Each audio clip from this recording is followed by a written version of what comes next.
तिला वेगळं टेन्शन होतं की आता मी 4-5 महिने मी रीडिंग करते आहे आणि आता एक नवीन व्यक्ती नवीन ॲक्टर आला आहे माझ्या बाजूला आणि तो आता मला जज करणार आहे आणि मी इथे बसलो आहे की ओ शिट आता हिचं वर्कशॉप चालू आहे आता मी पहिल्यांदा वाचतो आहे ही मला जज करणार आहे आणि डिरेक्टर पण जज ह्यानी तर एकदा जज करून मला काढलं आहे सिनेमातून.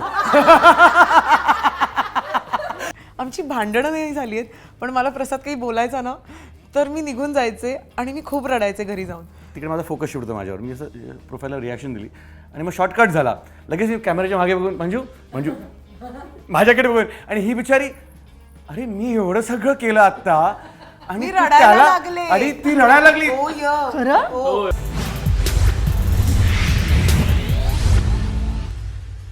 हाय हॅलो नमस्कार, मी दर्शना तांबोई, राजश्री मराठीमध्ये तुमच्या सगळ्यांचं स्वागत. तर फायनली आज आपल्या स्टुडिओमध्ये चंद्रमुखी या सिनेमाची टीम आली आहे. खरं तर याआधी मी या टीमशी गप्पा मारल्या आहेत, पण गप्पा थोड्या थोड्या झाल्या आहेत. आज अख्खी चंद्रमुखी मला जाणून घ्यायची आहे. सो सुरुवात करते. कसे आहात चौघे? खूप स्वागत सगळ्यात तुमच्या सगळ्यांचं. थँक्यू. सो दिग्दर्शक प्रसाद ओक, मृण्मयी देशपांडे, भूमिका मला माहीत नाही आहे, जाणून घ्यायची आता. तुमची सगळ्यांची आवडती चंद्रा म्हणजेच अमृता खानविलकर आणि म्हणजे कोणत्या शब्दात वर्णन करू, पुस्तकामध्ये एवढं वर्णन केलं ना आदिनाथ दौलतरावांचं. सो आदिनाथ कोठारे, खूप स्वागत तुमच्या चौघांचं पुन्हा एकदा. कसे आहात चौघही? कारण सोशल मीडिया बघा, माउथ पब्लिसिटी म्हणा किंवा न्यूजपेपर म्हणा, सगळीकडे चंद्रमुखी चंद्रमुखी इतका बज आहे. डान्सनी तर कहर केलाच आहे, धमाल चालली आहे सगळी. कशी आहे ही फिलिंग चौघांसाठी? अजून सिंक इन करते असं म्हणेन मी, कारण 2.5 वर्ष जेव्हा तुम्ही कुठल्या तरी गोष्टीची वाट बघत असता आणि ती आत्ता असं वाटतं अरे पटकन आलं आणि पटकन सगळं प्रमोशन सुरू आहे आणि आता 29 एप्रिल आलंच की. तर ते सगळं जितकं होईल तितकं आम्ही लोकांपर्यंत पोहोचवण्याचा प्रयत्न करत आहोत, पहिली गोष्ट म्हणजे. आणि मग ते गाण्यांच्या स्वरूपात असो, डायलॉग्स असो, रील्स असो किंवा जे ऑडियन्सेस आम्हाला रील्स करून पाठवतात. सो कशा तरी प्रकारे कानाकोपऱ्यात चंद्रमुखी पोचली पाहिजे असं आम्हाला वाटतं. सो प्रसाद दादा, मी पुस्तक वाचलंय बऱ्यापैकी प्रमाणात. तर खूप रेफरन्सेस आहेत पुस्तकाचे, खूप कॅरेक्टर्स आहेत, कथा खूप मोठी आहे. ती एक 2-2.5 तासामध्ये बसवणं ही सोपी गोष्ट नसणार ऑब्व्हियसली. जेव्हा आपल्याला एक सिंक झालं किंवा थॉट आला की चंद्रमुखी आपण करूया, काय विचारांनी तू सुरुवात केली होतीस? विश्वास पाटलांची माझी खूप जुनी ओळख. मी 97-98 साली रणांगण नावाचं नाटक करत होतो, जे विश्वास पाटलांनी लिहिलं होतं. आणि मी 96ला मुंबईत आलो आणि 97ला मला हे नाटक करायला मिळालं आणि तेव्हा त्या निमित्ताने मला विश्वास पाटील कळले, त्यांची माझी ओळख झाली. मग आम्ही खूप छान मित्र झालो. आणि मग त्यानंतर मी त्यांच्या सगळ्या कादंबऱ्या झपाटल्यासारख्या वाचून काढल्या. राईट फ्रॉम झाडाझडती असेल, पांगिरा, महानायक, लस्ट फॉर लालबागपर्यंत, आत्ता गाभवलेल्या चैत्रबनातपर्यंत सगळ्या कादंबऱ्या. पण चंद्रमुखी मला प्रचंड खुणावत होती सतत.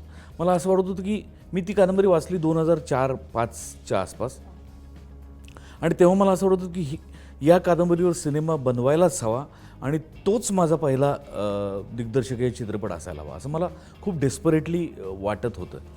पण तेव्हा मला माझ्या शब्दाला तेवढं वजन नव्हतं किंवा मला तेवढे लोक ओळखत नव्हते किंवा म्हणजे आताही खूप लोक ओळखतात असं माझं म्हणणं नाही. पण तेव्हा तर नवा होतो खूप. विश्वास पाटलांनी माझ्यावर विश्वास टाकावा किंवा मला हो म्हणावं इतकं मी काहीच अचीव्ह केलेलं नव्हतं. सो मला असं वाटतं की थोडा वेळ जाईल पण आपण मागे लागायला हवं याच्या. असं करता करता 2009मध्ये मी हाय काय नाही काय केला, मी आणि पुष्करने डिरेक्ट केला आणि त्यानंतर परत 7-8 वर्षांची गॅप गेली. परत मला असं वाटलं की now it's high time to go for Chandramukhi. पण परत विश्वास पाटील म्हणाले की थांब अजून, तू जरा अजून कर पिक्चर, जरा अभ्यास कर, मग आपण बघूया. आणि मग त्यांनी खूप वेळ घेतला. फायनली 2019च्या डिसेंबरमध्ये ते हो म्हणाले आणि 2020च्या जानेवारीमध्ये आम्ही चंद्रमुखी अनाऊन्स केली. पण इतकी वर्ष मला ती कादंबरी मी झपाटलेलं आहे. म्हणजे आत्ता तू म्हणालीस तसं की त्यातली कॅरेक्टर्स, त्यातलं वर्णन, त्यातली रंजकता, त्यातले प्रसंग आणि सगळ्यात महत्त्वाचं जे कादंबरीत नाही आहे पण मला खुणवणारं त्यातलं संगीत, हे सगळे एलिमेंट्स त्याच्यावरचा चित्रपट करायला मला इन्व्हाइट करत होते अक्षरशः. आणि फायनली आज ते स्वप्न सत्यात उतरलं आहे. तू मला जर 10 स्वप्न विचारशील त्यातलं एक स्वप्न चंद्रमुखी बनवणं हे होतं आणि आज ते पूर्ण होत आहे. आणि खूप कॅरेक्टर्स आहेत ना सिनेमामध्ये, म्हणजे खूप कॅरेक्टर्स आहेत, प्रचंड कॅरेक्टर्स आहेत. पण कादंबरी मधून चित्रपटाचं ट्रान्सफॉर्मेशन होताना काही गोष्टी वगळाव्या लागतात, काही गोष्टी ॲड करायला लागतात. सिनेमॅटिक लँग्वेज वेगळी लँग्वेज असते, नॉवेलची कादंबरीची लँग्वेज वेगळी असते. विश्वास पाटलांनी त्याचा आवाका प्रचंड मोठा करून ठेवलेला आहे कागदावरती. तेवढा चित्रपटात येणं शक्य नाही, कारण चित्रपटाला अगदी 2, सव्वा 2, 2.5, 3 तासाचं का होईना पण त्याला बंधन असतं. कादंबरी आपण कितीही मोठी वाचू शकतो आणि चित्रपटात त्याचं ट्रान्सफॉर्मेशन होताना तो आवडलाही पाहिजे लोकांना, तो होल्डही व्हायला पाहिजे, त्याचा तो प्रवास त्याचा कंटाळवाणा नाही व्हायला पाहिजे. या सगळ्या गोष्टी ध्यानात घेऊन चिन्मय मांडलेकरची मी निवड केली पटकथा आणि संवादसाठी. कारण त्याचा माझा अनुभव कच्चा लिंबूपासूनचा आहे आणि कच्चा लिंबू पण ऋणानुबंध कादंबरीवरून त्यांनी सिनेमा लिहिला आहे. सो मला असं वाटलं तो उत्तम न्याय देईल. त्यांनी त्याचे ड्राफ्ट सगळे तयार केले. आम्ही दोघांनी बसून जो फायनल ड्राफ्ट केला तो विश्वास पाटलांना एक दिवशी ऐकवला पूर्ण, काय खटकतं आहे काय नाही. तर पहिल्या जो आमच्याकडनं फायनल ड्राफ्ट होता त्याच्यावर विश्वास पाटील असं म्हणले, आता ह्याच्यात काहीच चेंज करण्यासारखं नाही, हे उत्तम आहे, तुम्ही पुढे जायला हरकत नाही. त्यांना कळलं की कुठल्या गोष्टी वगळल्या आहेत, कुठल्या गोष्टी स्मार्टली इन केल्या आहेत, काही नवीन कॅरेक्टर्स आणली आहेत विथ हिज परमिशन, काही महत्त्वाची कॅरेक्टर्स कादंबरीमधली गाळली आहेत. कारण एवढं सगळं मांडणं शक्य नव्हतं. पण फायनली त्यांच्या परवानगीने त्यांनी ताजमहाल बांधला आणि आम्ही दगड घेऊन त्याच्या मागे गेलो असं अजिबात केलं नाही.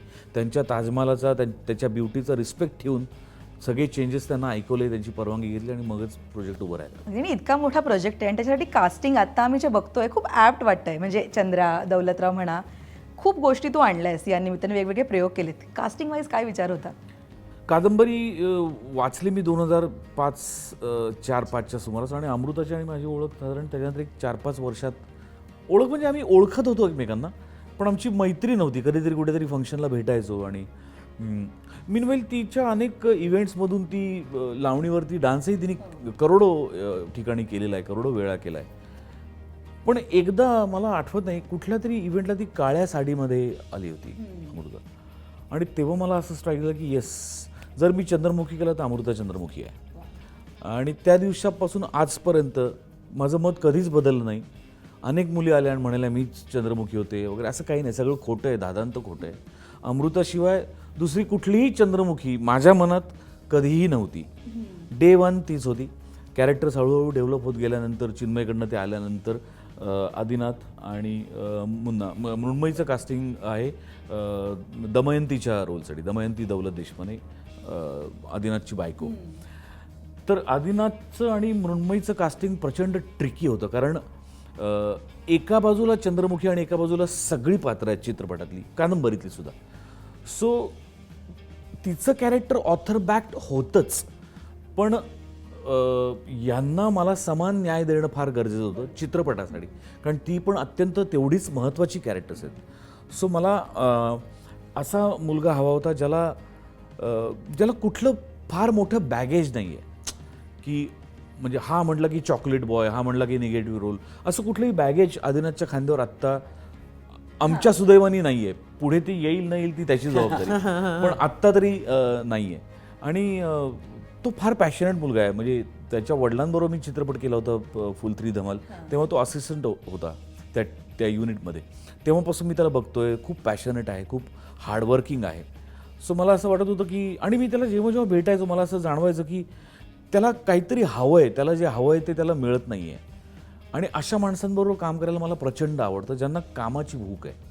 मग ते हे कधी होईल, यातनं आपल्याला किती पैसे मिळतील, यातनं आपल्याला किती प्रसिद्धी मिळेल, या कशाचाही विचार न करता काम करतात. आणि याच तत्त्वाने जगणारी ही तिन्ही माणसं आहेत, त्यामुळे ती तिन्ही माझ्या चित्रपटात आहेत. मृण्मयीचा रोल हा सगळ्यात जास्त अवघड होता कास्ट करायला, कारण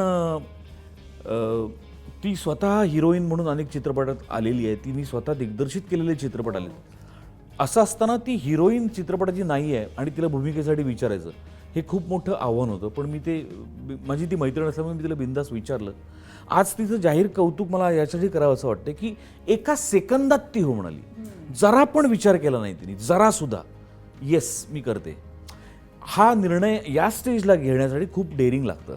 आणि एक हुशार अभिनेत्रीच हा निर्णय घेऊ शकते, या न्यायाने ती हुशार आहे हे तर सिद्ध झालं. तिचं काम कसं आहे हे तुम्हाला चित्रपटात बघितल्यानंतर कळेलच, किंवा अमृताचा पण आणि आदिनाथचं पण. माझी पूर्ण टीम अत्यंत पॅशनेट, आणि मी जेवढा वेळ मागितला तेवढा वेळ त्या सगळ्यांनी मला दिला आहे. अमृताने 1.5 वर्ष दिलं, आदिनाथनी 7-8 महिने दिले, मृण्मयी 4 महिने दिले. प्रत्येकाची मी वर्कशॉप्स घेतलेली आहेत. आज ती स्वतः दिग्दर्शक असून ती असं कधी म्हणली नाही वर्कशॉप वगैरे माझी कसली घेतोस वगैरे, असं अजिबात म्हणली नाही. ती प्रॉपर मी जेव्हा जेव्हा बोलवलं तितक्या वेळेला आली. अमृता तर म्हणजे ऑफिसलाच असायची, समोरची माणसं बदलायची फक्त. आज कोणाबरोबर रीडिंग आहे? अच्छा, अच्छा, मी आहेच. तर त्यामुळे खूप मला वेळ दिला. समीर चौगुलेंनी प्रचंड वेळ दिला. आज हास्य जत्रेच्या मध्ये तो इतका बिझी आहे, त्यात त्याचे वेगळे चित्रपट, त्याचे इव्हेंट्स, हे सगळं चालू असताना या सगळ्या माणसांनी 6-6 महिने वर्कशॉपसाठी दिलेत. त्यामुळे मी फार एका अर्थाने ऋणी आहे माझ्या पूर्ण टीमचा. सो एका सेकंदात उत्तर दिलंयस मृण्मयी.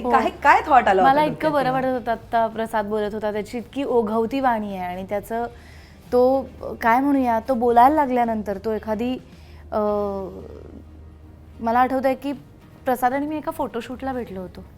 हो, म्हणजे मला 2 सेकंद वाटलं की फोटोशूटला भेटलो म्हणून तोंड देखलं काहीतरी तो बोलतोय दिसलं का, समोर म्हणून म्हणतो की- काहीतरी आपण एकत्र करूया म्हणून. पण नाही, त्यांनी नंतर फोन आला आणि ते तर त्यांनी सांगितलं की म्हणजे त्याच्याबरोबर मला काम करायचंच होतं. आणि जेव्हा प्रसाद विचारतोय तेव्हा काहीतरी त्यांनी विचार केला असेल, तर त्यामुळे तोही दुसरा सेकंड थॉट येण्याचा प्रश्न नव्हता. सगळ्यात मजा तेव्हा आली जेव्हा प्रसादने ना ती अख्खी फिल्म रेकॉर्ड केली होती आणि त्याची लिंक आम्हाला पाठवली होती. म्हणजे मी स्क्रिप्ट वाचलं नाही, मी सिनेमा बघितला. मी मुळात स्क्रिप्ट वाचून या सिनेमाला हो म्हटलेलीच नाही आहे. मी सिनेमा बघून सिनेमाला हो म्हटली. याचं कारण म्हणजे त्यांनी ज्या पद्धतीने प्रत्येक कॅरेक्टर प्रेझेंट केलं होतं, त्यांनी ज्या पद्धतीने त्यांनी पॉझेस सकट त्यांनी तो सिनेमा मला दाखवला. त्या सिनेमामध्ये मुन्ना तू काय करणार आहेस, तुझं कुठे कुठे कसं कसं आहे ते त्यांनी मला दाखवलं होतं. आणि त्यामुळे तो प्रवास इतका सोपा झाला. मी काही बरी ॲक्टर नाही आहे, मी कॉपी करते. माझा दिग्दर्शक जेव्हा उत्तम असतो तेव्हाच मी चांगलं काम करू शकते, कारण त्यांनी जसं तू जिथे थांबतो तिथे मीही थांबते, पॉजेस घेते. सो तू मला करून दाखव आणि मी करते, इतकं सोपं होऊन जातं, जे या चित्रपटाच्या बाबतीमध्ये घडलं. पण माझ्या आयुष्यातले आत्तापर्यंतचे असे फारच मोजके चित्रपट आहेत जे मी घरी घेऊन गेले. घरी म्हणजे चांगलं आपण प्रत्येक चित्रपटातलं घेऊन जातो, पण त्रासदायक काहीतरी असतं. कधी कधी त्रास हवा असा वाटतो ना. म्हणजे हा अख्खा सिनेमा आमचा त्याच्यावरचा आहे की दुःख किती कसं काय आवडू शकतं, किंवा दुःखामध्ये सॅडिस्ट नाही म्हणणार मी, पण दुःख आवडतं. हे खूप कमी लोकांना कळेल मी काय बोलते, पण ज्यांनी एक्सपिरियन्स केलं आहे तुम्ही ते घरी घेऊन जाता आणि तुम्हाला ते आठवायला सुद्धा कधी कधी आवडतं. तसं माझं या सिनेमाच्या बाबतीमध्ये झालं. आणि याच्या आधी झालं होतं ते नटसम्राटमध्ये, जेव्हा नाना काकाबरोबरचा सीन होता की मी बापावरती चोरीचा आळ घेते. पण चंद्रमुखीचे जसे त्या सीनची वाट बघत होते काही वर्षांपूर्वी, तसं मी चंद्रमुखीतल्या प्रत्येक सीनची वाट बघितली आहे. मी ते शूटिंग शेड्यूल जेव्हा जवळ येत होतं तेव्हा मला तो ध्यास लागला होता. मी आरशासमोर तासनतास थांबून स्वतःला डॉली म्हणून बघितलेलं आहे किंवा प्रॅक्टिस केली आहे. आणि हे जेव्हा एखादी मोठ इतक्या उत्तम रीतीने जमून येते तेव्हा ते क्रेडिट फक्त आणि फक्त दिग्दर्शकाचं असतं. त्याची सगळी एनर्जी, त्याची सगळी त्या सिनेमाबद्दलची स्वप्न म्हणूया, ध्यास म्हणूया, वेड म्हणूया, तो जेव्हा सक्सेसफुली तुमच्या ॲक्टर्समध्ये ते पेरू शकतो, इंजेक्ट करू शकतो, तेव्हा ते खऱ्या अर्थाने भव्य दिव्य जे कादंबरीमध्ये आहे, जे नंतर चिन्मयनी लिहिलं असेल, जे त्याच्या मनामध्ये आहे, ते तसंच्या तसं लोकांच्या भेटीला येणार आहे. त्यामुळे डॉली काय किंवा हे सगळेजण पण तेच म्हणतील, आमच्या प्रत्येकाच्या माध्यमातून प्रसाद ही फिल्म जगला आहे. आणि त्याचं जगणं चंद्रमुखीमध्ये जास्त दिसणारे रादर दॅन आमची कामं, म्हणजे आमची कामं चांगली झाली असतील तर त्याचं केवळ आणि केवळ पूर्ण श्रेय हे प्रसादचं आहे. वा, मेहनत आहे. पण प्रत्येक कलाकारांनी या सिनेमासाठी, आपल्या भूमिकेसाठी बॅकस्टेज खूप मेहनत केली आहे. अमृता, मला तुला खूप हा प्रश्न विचारायला आवडेल. चंद्रा पटकन सापडली का चंद्राने वेळ घेतला अमृतामध्ये यायला? चंद्रानी खूप वेळ घेतलाय सगळ्याच बाबतीत. प्रेक्षकांच्या समोर येण्याच्या बाबतीत 100% कपॅसिटीवरच मी येणार असा तिचा एक हट्ट होता. सो त्या बाबतीत. त्यानंतर बापरे फार उत्तम प्रश्न आहे हा. आणि प्रसाद, तुला काय वाटतं प्रसाद बरोबर काम करणं कुठल्याही कलाकाराला, मग तो किती मोठा किंवा मी असं म्हणेन कामानी किंवा वयाने किती मोठा किंवा किती लहान असू दे, प्रसादला जशी चंद्रमुखी पाहिजे जोपर्यंत ती येत नव्हती, ती होत नव्हती, तोपर्यंत आम्ही काही शूटिंग सुरू केलं नव्हतं. आणि म्हणजे मी असं म्हणेन की बोट धरून मला चालायला शिकवलंय प्रसादने.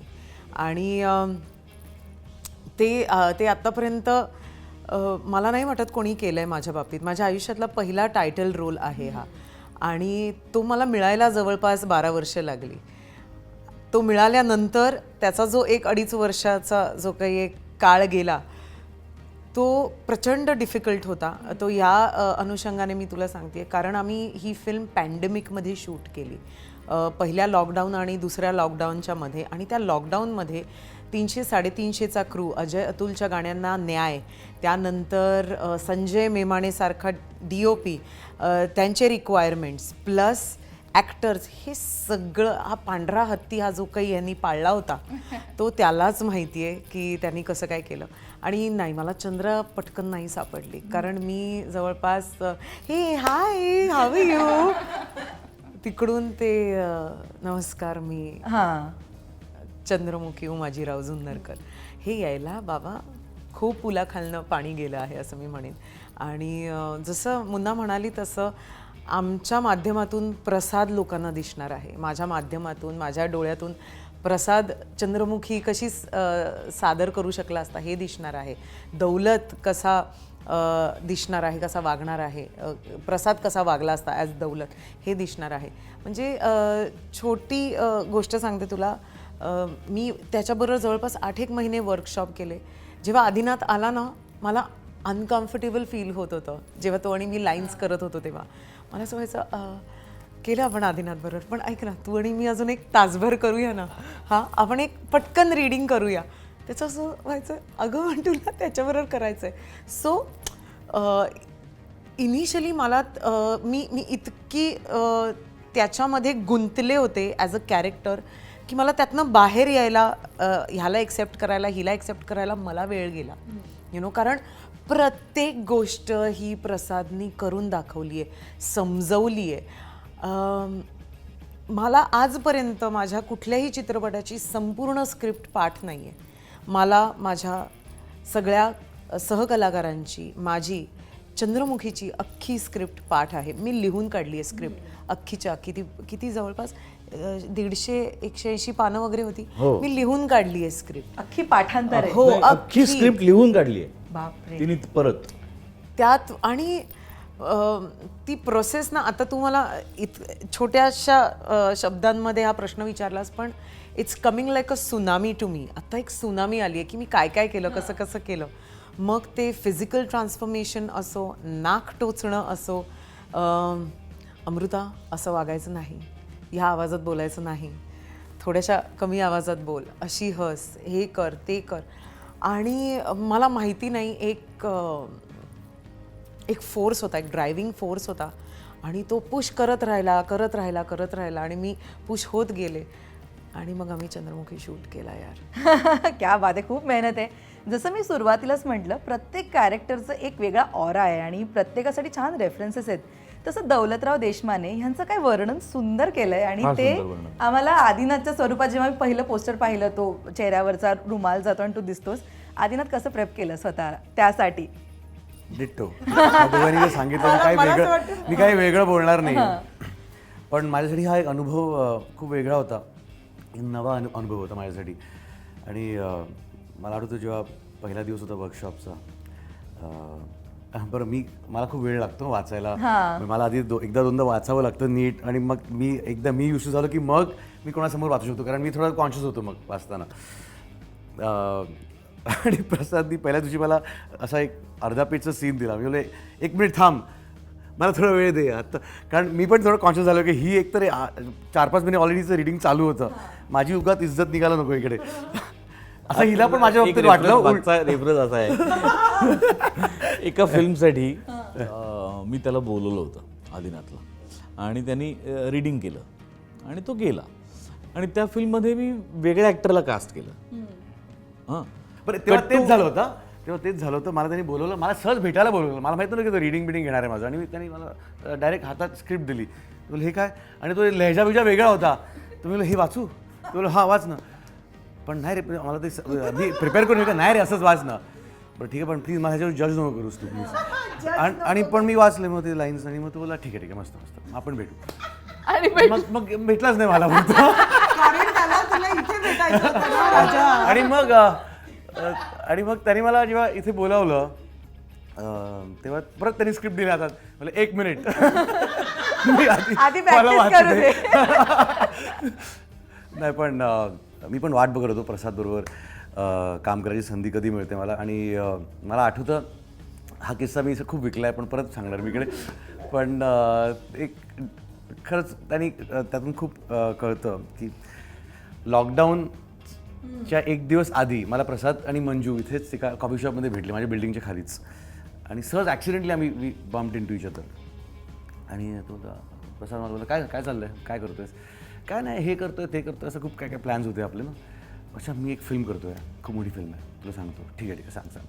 बंद झालं लॉकडाऊन नंतर. सगळ्यांचे स्वप्न, सगळ्यांचे प्लॅन सगळे lock लागले गेले. सगळ्यांना. लॉकडाऊन जस्ट उघडला आणि मग माझं सिटी ऑफ ड्रीम्स चालू होतं. म्हणजे ती दाढी बिडी वाढली होती, केस लांब होते, आणि 4-5 दिवस राहिले होते शूटचे. आणि मला प्रसादनी फोन केला आणि त्याने विचारलं की काय रे काय चाललं आहे, काय बिझी आहेस का. नाही काय नाही, ते मी ती वेबसिरीज शूट करतो सिटी ऑफ ड्रीम्स, असे काही दिवस आहे, मग 1-2 फिल्म लाईंड अप आहेत. हो अच्छा अच्छा बिझी आहेस का, बरं ठीक आहे ठीक आहे, मग मी नंतर फोन करतो. नाही पण काय सांग ना, पण काय आहे ते तर सांग. अरे पण तू बिझी आहेस ना. हो पण तू सांग तर बरं, म्हणजे अजून कसं लॉक नाही आहे माझं असं. मग प्रसाद बोलला ठीक आहे, मग कधी येतोस भेटायला. आत्ता येऊ तुला. हां ये ठीक आहे. मी गेलो प्रसाद, त्याला भेटलो. आणि प्रसाद मला तेव्हा अमृता होती मला वाटतं तिकडे ऑफिसमध्ये. आणि अमृता आम्ही जस्ट एक हाय हॅलो झालं आमचं. आणि मग अमृता गेली आणि मी आणि प्रसाद होतो. आणि प्रसादनी मला चंद्रमुखी या सिनेमाची गोष्ट सांगितली.